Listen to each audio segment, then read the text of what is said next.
So yan, what's up mga dud mga duday? So another vlog for today na naman. So yan, tagal-tagal tayo hindi nakapag-vlog. So ngayon is update tayo sa ating Aerox 155 version 1. Ayan. So ito, pakikita ko sa inyo. So kung napapansin nyo dito is ayan, naka-release brake na tayo. So naka-tank na rin yung ating brake master sa kaliwa. So kung mapapansin nyo yung kanan natin is naka-accessories lang siya, so stock brake master. So ang gagawin natin ngayon is papalitan natin siya ng PS16 na big tank na brake master. So in-order natin sa TikTok yan kay Boss JD. So search nyo lang siya sa TikTok. So J space D tapos double E yan. So available sa kanya ng PS16, PS13 ayan. So tsaka mga Brembo, yung mga Corsa Corta, yan tsaka yung dual big tank. So dapat Brembo tayo, kaso nga lang is hindi siya kasya dito, so kailangan natin magtabas dito pag magbe-Brembo tayo ng dual big tank. So kaliwat kanan. So ayaw naman natin magtabas, so ang gagawin natin is PS16 na lang yung ang binili natin kasi medyo maliit yun. Kasi yung Brembo is wala naman talagang pang-aerox, so nangyayaring is kailangan tumabas ng flarings na to dito. Kailangan itong tabasin para magkasya. Sa kabila may tatabasin din ng konti sa loob. So ayan, unbox natin yung PS16. So ito na yung PS16. So buksan natin. So fresh na fresh yan. Kaya deliver lang. 3 days lang dumating agad siya.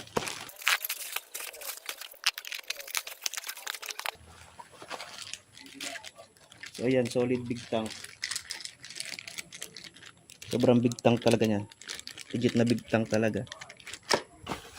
And then ito yung brake master natin na PS16. Yan siya. So maliit lang siya kasi yung Brembo kasi mahaba yun. So masyado malaki yung mechanism nun. So ito lang ginamit natin na parang stock lang. So goods. So may kasama na rin siyang switch. So hindi na natin kailangan gumamit ng hydraulic. Hindi na natin kailangan bumili ng hydraulic switch. Yan. So may kasamang bracket. Siyempre bracket. Di ko lang magagamit natin ito kasi parang tatama to sa flarings. Kaya sa pairings. Kaya gagawa tayo ng panibagong bracket. O pag hindi naman ito tatama is ito na yung gagamitin natin. Ayan. Yung kanyang hose. So makapal na malambot. So ito na nga yung order natin kay Sir JD sa kanyang TikTok shop na PS16. So i-install natin siya dito.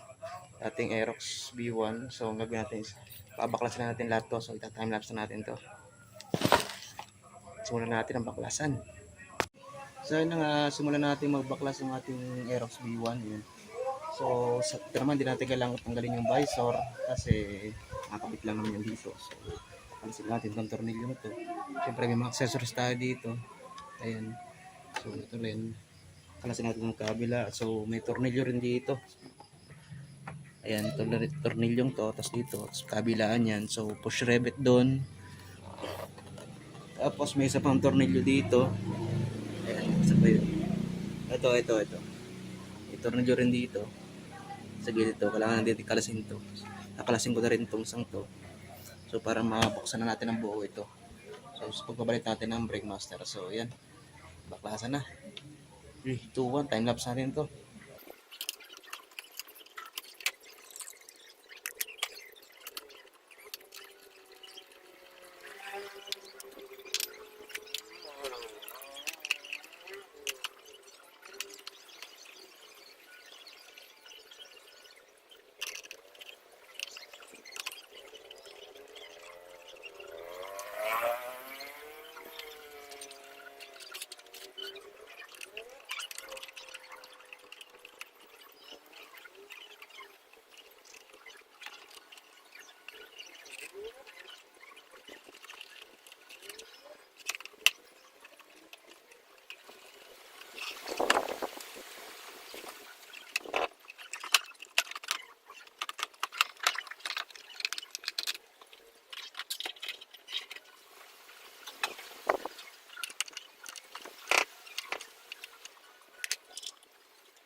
So ayan, natapos na natin baklasin yung ating bearings, so yung head cowling. So susunod natin is itong brake master. So ayan, nakalas na natin yung ating brake master. So tingnan natin kung sukat ito sa kanyang sa P16. So para hindi na natin gamitin yung lagyan ng side mirror ng P16 para hindi mabago yung tornilyo. So yun, nakabit na nga natin itong PS16. So ang ginamit natin itong likod niya is yung kasama mismo ng PS16 na brake master. So ngayon isilipat na natin itong switch and cable dito sa ating PS16. So assembly na natin. So ayun na, ililipat na natin itong mga switch and cable nito. So sa ating PS16 from stock na brake master. So bago kayo magsimula is magbasa ka ng isang basahan. So yan, tuyo sa ilalim.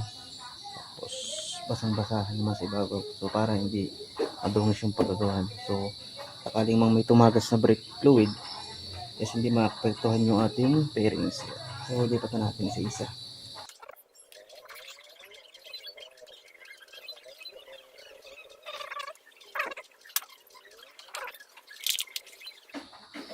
So yan, trail sa ating hindi na baklas to. So gabaril natin ngayon siya.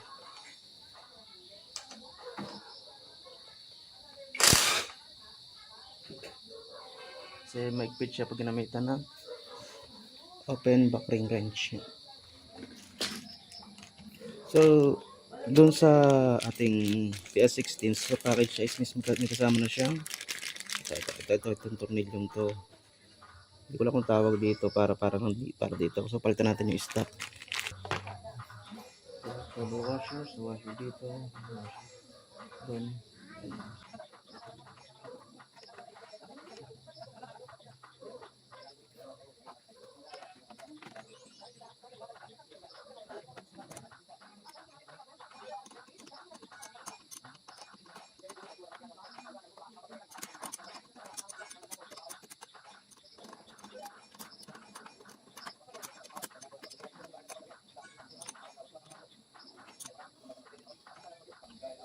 So ayan, nakakabit na. Isa-isa natin po so balik natin yung bearings para makita natin kung meron bang sumakot at kailangan tabasan. So sakto lang siya, so sakto lang. So para magagamit pa natin yung mismong bracket dito. Yung bracket nitong tank. So try natin. So para tank. So yun nga, hindi natin kailangan magtabas. So sakto lang siya. So kapit na rin natin. Tapos yung meron siya mga clip para sa hose.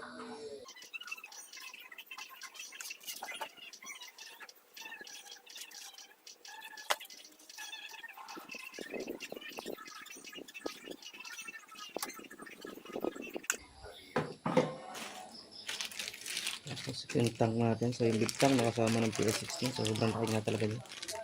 So palitan naman natin ito mamaya ng mga white gold bolts yan.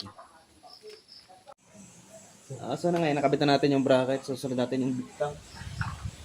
So ito pa, napakalaming big tank, super big tank.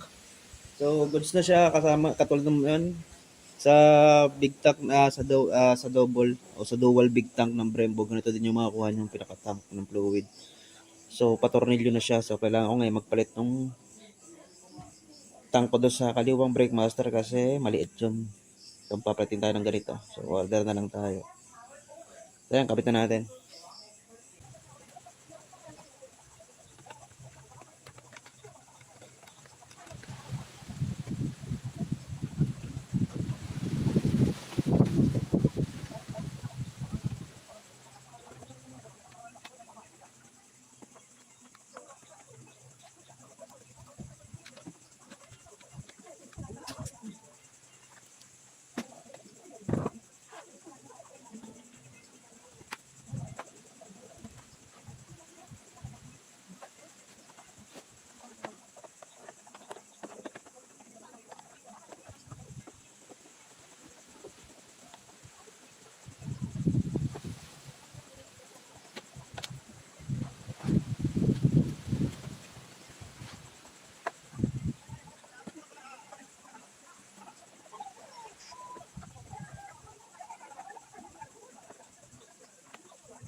Kakabit na natin. So, ito na nga. So, pag-sigado yung pwesto naman itong tank. Ayan. So, babagay natin sa kabila. So, ito ko nalagay yan. So, yung lang ng pwesto dito.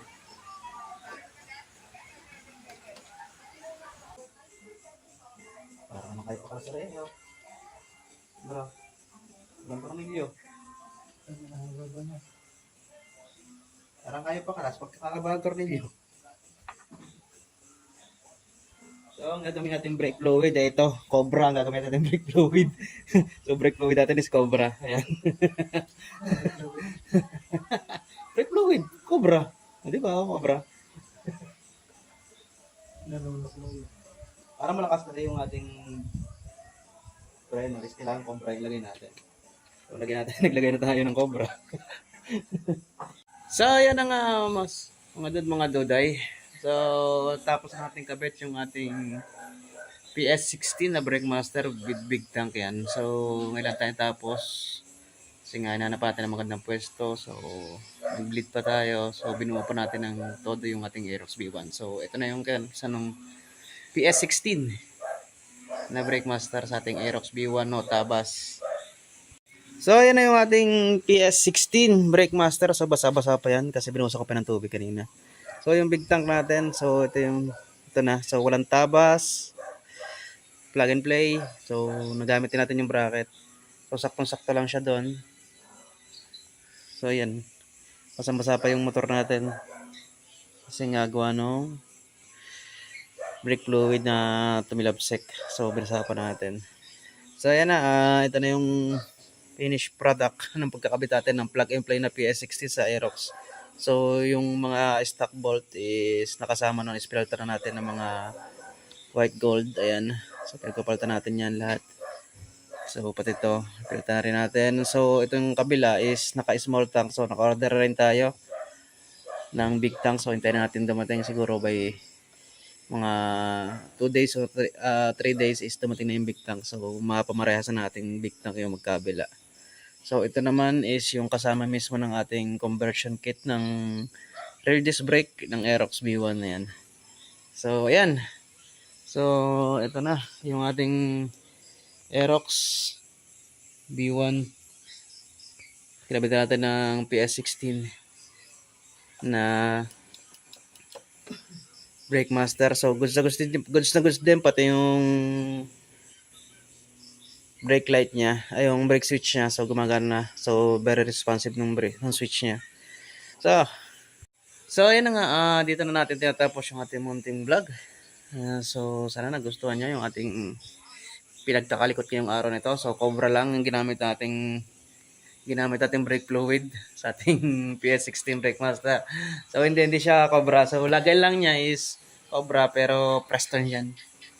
So, Preston yung ginamit nating brake fluid. So, kasi naka-dark naman tayo ng tanke ng big tank ng Brake Master. So, hindi na tayo gumamit ng dikulay.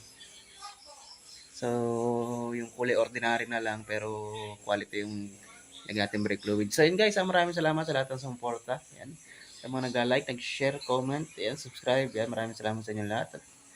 So, kita-kits tayo sunod na vlog. So, maraming salamat and peace out.